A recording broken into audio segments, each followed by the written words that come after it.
chillando porque ya le vi la cara, le vi las ganas. Ya llegó el maestro Ricardo Sevilla. En unos minutos también se va a enlazar el maestro Juan Carlos Monedero. El maestro Ricardo Sevilla, periodista de larga trayectoria, columnista, escritor, fundador y conductor de su espacio en YouTube, Los Datos, sí, en YouTube, Los Datos Duros, también Los Datos Duros en Twitter, ahora X, por eso es el terror de la fachiza, y orgullosamente miembro de esta familia sin censura. Si alguien sabe de libros aquí, en la familia sin censura, es el maestro Ricardo Sevilla. Mi querido Ricardo, ¿cómo estás? Estoy muy bien, mi querido Vicente, público memorioso. Muchísimas gracias, como siempre, por tus diferentes palabras. Estaba yo escuchando con muchísima atención la intervención de nuestro querido amigo Julián Macías. Y bueno, tiene toda la razón, esta conquista de la que hemos hablado, conquista espiritual, el exterminio. Ahí se da también en el caso de España. No solamente es hacia afuera, sino también es hacia adentro. Yo recuerdo perfectamente los episodios históricos tan lacerantes allá en España, en las Españas, le digo ya con el tema de la gran redada allá en 1749, cuando buscan precisamente la extinción cultural de los gitanos. Hay que acordarse de eso, es represión franquista tras la guerra civil, este intento sistemático de tratar de exterminar culturalmente, de encarcelar a los gitanos para, decían ellos, estos locochones, para prevenir su reproducción. Entonces está esa parte también, es hacia adentro y hacia afuera, pues la conquista espiritual, el exterminio de los pueblos indígenas aquí en América Latina, de la que hemos hablado con bastante hondura, diría yo, porque hay una combinación brutal de violencia, de enfermedades. Ahí cuando inicia 1492, estos aventureros les dicen los padres, algunos imbéciles, no, unos aventureros, unos conquistadores que impusieron un sistema de encomiendas. Ese es un tema muy interesante, porque estas encomiendas, Vicente, resultaron en realidad una mascarada. Eran la explotación, el abuso masivo, atrocidades, todo está documentado. No solamente son las matanzas acá en la Gran Tenochtitlán, se fueron hacia Puebla, se fueron hacia Veracruz, hacia muchos lugares. Hay estimaciones terriblemente escalofriantes. 90% de la población indígena pereció gracias a en buena parte de estas encomiendas, porque le permitían a estos aventureros españoles explotar la mano de obra indígena. Entonces es un sistema muy interesante, porque a cambio de recibir tributos, a cambio de recibir una cierta protección, pues la realidad es que los explotaban y terminaban no solamente molidos, sino terminaban esclavizados. Eran trabajos forzados, trabajaban en condiciones humanas. Todo eso que hoy vemos en el centro histórico de la Ciudad de México y en algunas otras capitales de la República Mexicana fue no obra de los españoles, de esa élite, sino obra de las poblaciones nativas, de las poblaciones originarias que fueron esclavizadas. Yo también me quedo con Almodóvar, me quedo con Javier Bardem, me quedo con Lola Herrera, con Javier Cercas, con Rosa Montero, me quedo con los panaderos y las panaderas que vinieron aquí a hacer cosas tan importantes a esta bella nación. Estoy muy bien, mi querido Vicente, muchas gracias, ya me aventé un rollazo. No, pues, a mí me parece fascinante cuando te sueltas la greña. Así. Bueno, es un decir. Pues. Oye, mi querido Ricardo, los que no pueden son los que están en contra de la tómbola. Yo creo que soñaron con la tómbola así de... O soñaban con los muchachitos estos de la Lotería Nacional, porque el presidente del Senado, Gerardo Fernández Noroña, hizo una referencia graciosa, ¿no? De aquí, de esta tómbola del Senado a la Lotería Nacional. ¿Cómo les ha dolido, querido Ricardo? Es que, y les duele porque no entienden, Vicente, no entienden, está la realidad ahí palpable, la pueden tocar, la pueden vivir, la pueden experimentar y la pueden gozar junto con el pueblo de México, pero no quieren, son aferrados, prefieren vivir en esa burbuja. Y bueno, primero que nada, celebrar que ya se terminaron las vacaciones, estas vacaciones pagadas, porque con 684 votos a favor y 572 votos en contra, jueces y magistrados federales tienen que acatar y dicen, bueno, pues ni modo a trabajar. Finalizan el paro nacional de labores en el Poder Judicial de la Federación. Ayer pasaba precisamente por el Consejo de la Judicatura, todavía ahí había sus pancartas y todo. Bueno, regresan a trabajar. Hay razones de sobra, no para la reforma al Poder Judicial, ya no podemos hablar de reforma, la reforma ya tiene que estar en curso. Hay razones de sobra para implementar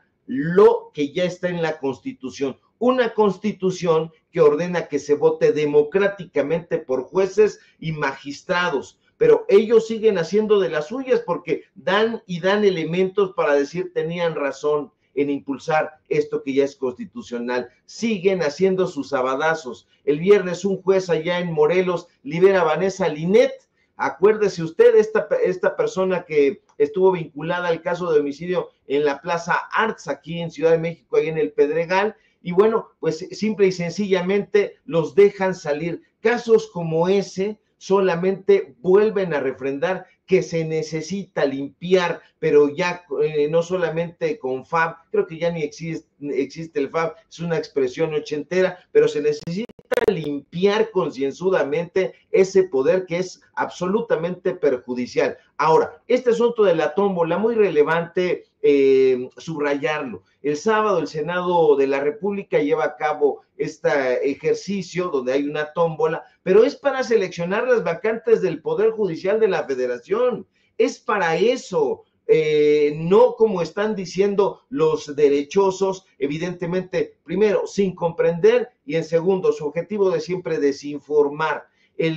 Ahora ya están criticando en este momento en las redes sociales, especialmente ahí en X, que el gobierno de México ya salió a defender el proceso, este proceso donde hay una tómbola. Bueno, se tiene que defender porque el proceso es una tómbola para saber qué cargos van a estar sujetos a elección el próximo año, el 2025. Eso es muy importante, se tiene que realizar. No se estaban seleccionando a los jueces, eso es una tontería, ni a los magistrados, nada de eso. El Poder Judicial, Vicente, forma parte también del Supremo Poder de la Unión. Eso hay que decirlo. Estaba yo leyendo una columna, la columna de la ex fiscal de la Ciudad de México, de Ernestina Godoy, estaba leyendo hoy en la mañana, y pues a mí me parece muy interesante, léala, no nos dan chayo ni nada, pero está muy interesante, porque forma parte, efectivamente, como apunta ahí Ernestina, del Supremo Poder de la Unión. ¿Qué quiere decir esto? Que el Poder Judicial se supone que en teoría debería reflejar la soberanía del pueblo, no de una élite. Deberían estar, por tal motivo, alineados a los principios democráticos. Su función, en teoría, insisto, porque lamentablemente no está en la práctica, sería de controlar la constitucionalidad de los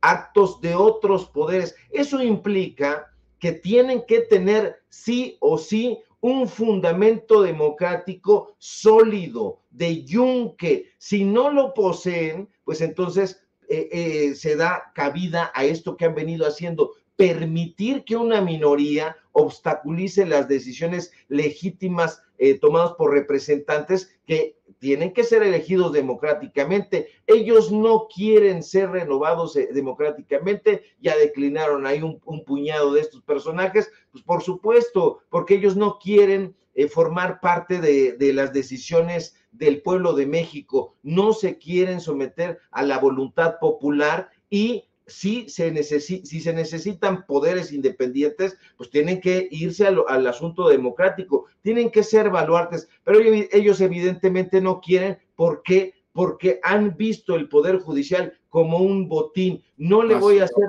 la lista cansina de todas esas atrocidades que están haciendo, pero son históricas.